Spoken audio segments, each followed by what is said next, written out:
नमस्कार दोस्तों, हमारे यूट्यूब चैनल में आप सभी का स्वागत है। दोस्तों, हमारे चैनल को लाइक सब्सक्राइब ज़रूर कर लें। दोस्तों, ये घटना इंदौर की है। इंदौर राजा रघुवंशी मर्डर केस एक ऐसा हत्याकांड है जो पूरे देश को हिलाकर रख दिया है। एक पत्नी सोनम जो आलीशान ज़िंदगी जी रही थी, एक पति राजा जिसकी कमाई लाखों में थी और उसके कथित आशिक की कमाई महज 15,000 रुपए थी। ये मध्य प्रदेश का इंदौर का ये घटना है जो इंदौर और मध्य प्रदेश की इंदौर और मेघालय दोनों के बीच का लगभग दूरी 3,000 किलोमीटर का फासला है। कई बड़े खुलासे हुए हैं। राजा की हत्या की मास्टरमाइंड उसकी पत्नी सोनम ही है। पुलिस ने सोनम के साथ 4 आरोपियों को भी गिरफ्तार कर लिया है। इंदौर पुलिस को जो कहानी आरोपियों ने बताई है, वो बहुत ही खौफनाक है। इसमें पता चलता है कि सोनम ने कितनी साजिश के साथ राजा के हत्या की योजना बनाई थी। सोनम राजा के बीच सोनम और राज के बीच 5 महीने से प्रेम प्रसंग चल रहा था।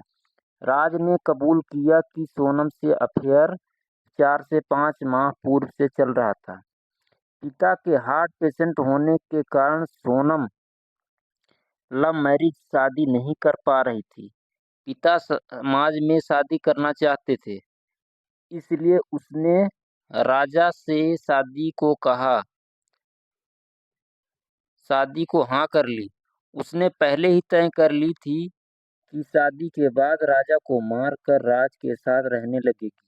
सोनम राज से कहा था कि जब मैं विधवा हो जाऊंगी तब तुम मुझसे शादी कर लेना।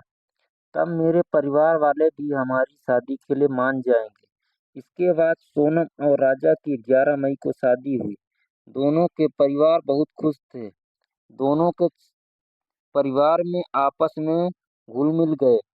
उनको हत्या की साजिश का सनक भी नहीं होने दिया।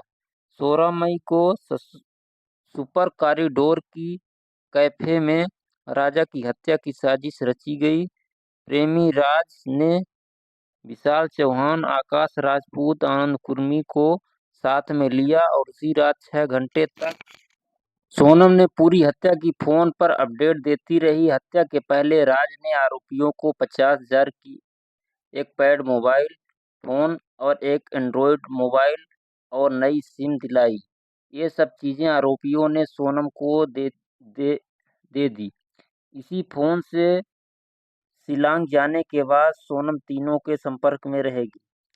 प्रेमी राज को जब सोनम ने 22 मई को शिलांग के लिए निकलने के लिए बात कही, तो राज ने आरोपियों के टिकट कराए, लेकिन ऐन वक्त पर खुद जाने से मना कर दिया।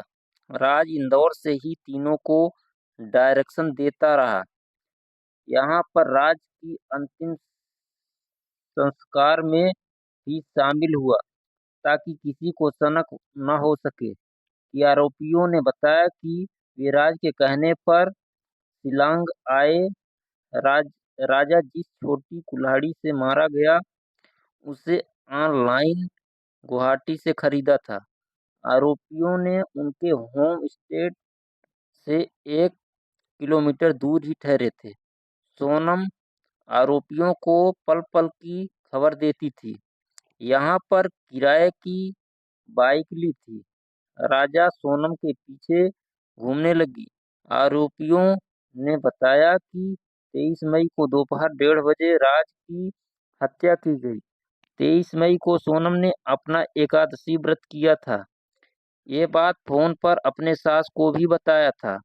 मानता है कि ये व्रत पापों से मुक्ति और मनोकामना की पूर्ण के लिए किया जाता है।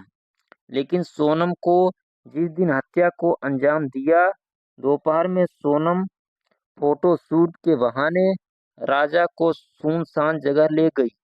आरोपियों ने पुलिस को यह भी बताया कि पहाड़ी पर चढ़ाई बहुत थी और पीछा करने में भी वे बहुत थक गए थे। वे सोनम से कहा कि वे राजा को मार नहीं पाएंगे। इसके बाद सोनम ने कहा कि मैं तुम्हें 20 लाख रुपए दूंगी। इसके बाद आरोपियों ने राजा को मारने को तय कर लिया। जब आरोपियों ने राजा को मारने की भनक एक आरोपी आकाश किराए की बाइक से उसकी निगरानी कर रहा था। बार बार उस रूट